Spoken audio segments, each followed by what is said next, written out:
নমস্কার। আজকের বিষয় ভ্রামরী প্রাণায়ামের উপকারিতা। দেখুন, আপনারা বহু প্রাণায়াম আছে, বহু প্রাণায়াম করেন, কিন্তু এই ভ্রামরী প্রাণায়ামটা করার সময় দুবার, তিনবার, চারবার করে ছেড়ে দেন।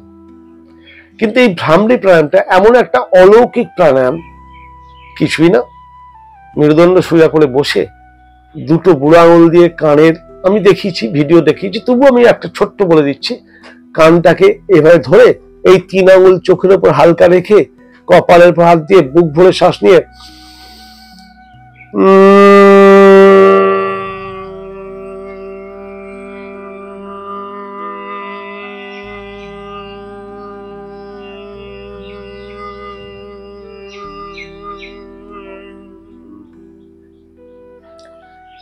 এভাবে আমি একবার দেখালাম, বুক ভরে শ্বাস নিয়ে মুখ বন্ধ রেখে নাক দিয়ে করে শ্বাস ছাড়া, এবং এই শ্বাস ছাড়ার আওয়াজটা হবে জোর, এমন আওয়াজ হবে যেন আপনার মস্তিষ্কে ভাইব্রেশন ফিল করেন, সাউন্ড ভাইব্রেশন।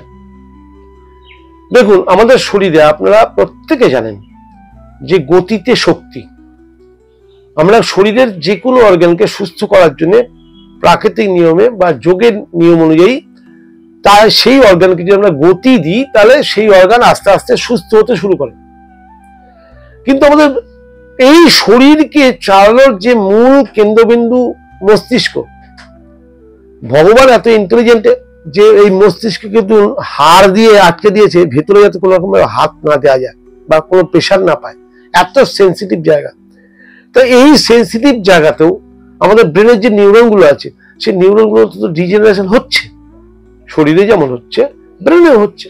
আজকাল অত্যাধিক স্মার্টফোনের অ্যাক্টিভিটিস, অত্যাধিক ইলেকট্রনিক গেজেটের অ্যাক্টিভিটিস, অত্যাধিক স্ট্রেস, অত্যাধিক অ্যাংজাইটি, অত্যাধিক লেট নাইট ডিনার করা, অত্যাধিক লেট নাইট জাগা, সূর্য উদয়ের পরে শুয়ে থাকা, এই যে অভ্যাসের ফলে কি হয়, আমাদের ব্রেনের সিস্টেম কোরাপ্টেড হতে শুরু করে।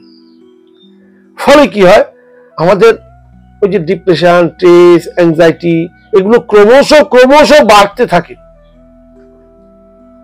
ক্রমশ বাড়তে থাকে। কোনদিন এটাকে আপনি কন্ট্রোল করতে পারবেন না, মেডিসিন দিয়ে তো নয়। মেডিসিন আপনাকে রিলিফ দেবে কিছুটা, অবশ্যই আরাম পাবেন, কিন্তু রোগের কারণ তো ক্রিয়েট করছেন আপনি। সেই কারণগুলোকে দূর করে দিন না, তারপরে দরকার পড়লে মেডিসিন নেবেন। তাহলে সেই কারণ দূর করার জন্য আমাদের মেইনলি মস্তিষ্কের সিস্টেমটাকে অ্যাক্টিভ করতে চাইলে ভ্রামরী প্রাণায়ামের বিকল্প নাই। অর্থাৎ আপনি যদি নিজেকে সুস্থ রাখতে চান, নিজের চিন্তা শক্তিকে আরো বাড়াতে চান, স্ট্রেস থেকে নিজেকে সম্পূর্ণ নিয়ন্ত্রণে রাখতে চান, স্ট্রেস তো থাকবে, স্ট্রেসকে নিয়ন্ত্রণে রাখাটা হচ্ছে বড় কৌশল। চিন্তা তো থাকবে, চিন্তাকে নিজের নিয়ন্ত্রণে রাখা তো বড় কৌশল।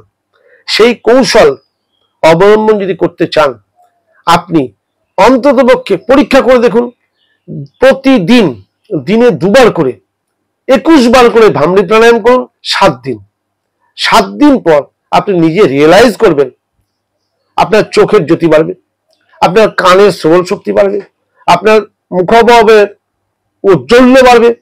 মানে এই পোর্শন, টোটাল এই পোর্শনে ভাইব্রেশন তো এখানেই হয়। এই জায়গাতে যত অর্গান, যত সিস্টেম, অত আপনার নাম জানার দরকার নেই। যাদের মাইগ্রেন হচ্ছে, যাদের কথায় কথায় মাথা যন্ত্রণা করে, তারা ভ্রামরী প্রাণায়াম করুন। যাদের ঘুমের সমস্যা, ঘুম আসছে না, তারা ভ্রামরী প্রাণায়াম করুন। যারা উল্টো পাল্টা সবসময় ভেবে যাচ্ছেন, ভয়, মনে ভয় একটা যে কি হবে কি হবে, তারা ভ্রামরী প্রাণায়াম করুন। দেখুন তো আপনারা ভ্রামরী প্রাণায়ামের যে ম্যাজিক বেনিফিট, সেটা নিজের মধ্যে ফিরিয়ে আনতে পারেন কিনা, এবং সুস্থভাবে বাঁচার আনন্দ উপভোগ করতে পারেন কিনা, একবার নিজেরা যাচাই করে দেখুন। যে যে রোগের জন্য যে চিকিৎসা করছেন করুন না, সঙ্গে ভগবানের দান, উপরওয়ালার দান, প্রকৃতির দান, মহর্ষি পতঞ্জলি আমাদের শিখিয়ে গেছেন, আমাদের সুস্থ থাকতে গেলে এগুলো করতে হবে। তা চারিদিকে সমস্ত শরীরে আপনি গতি দিচ্ছেন, আপনাকে কেউ বলে যে একটু ফিজিক্যাল এক্সারসাইজ করলে ভালো থাকবেন, আপনি হাঁটলে ভালো থাকবেন, এটা জানেন। আপনার হাঁটু চলছে না, আপনি হাঁটুর ব্যায়াম করছেন, হাত চলছে না, হাতের ব্যায়াম করছেন। মস্তিষ্কের ব্যায়াম কে করবে? এটা কি কেউ করবে? সেই মস্তিষ্কের ইন্টারনাল সিস্টেমের যে ব্যায়াম, তার একমাত্র ব্যায়াম সেটা হচ্ছে ভ্রামরী প্রাণায়াম। ভ্রামরী প্রাণায়ামই আপনার পারে এই সিস্টেমের যত সমস্যা আছে সমস্ত সমস্যাকে খুব কুইক ঠিক করতে। আমি আমার অভিজ্ঞতা থেকে বললাম, কেমন লাগলো জানাতে ভুলবেন না। আর আরো বিষয়টি জানতে চাইলে আমার গুরুদেব রামদেবজির ভ্রামরীর উপরে অনেক প্রোগ্রাম করা আছে, দয়া করে দেখে নেবেন। নমস্কার।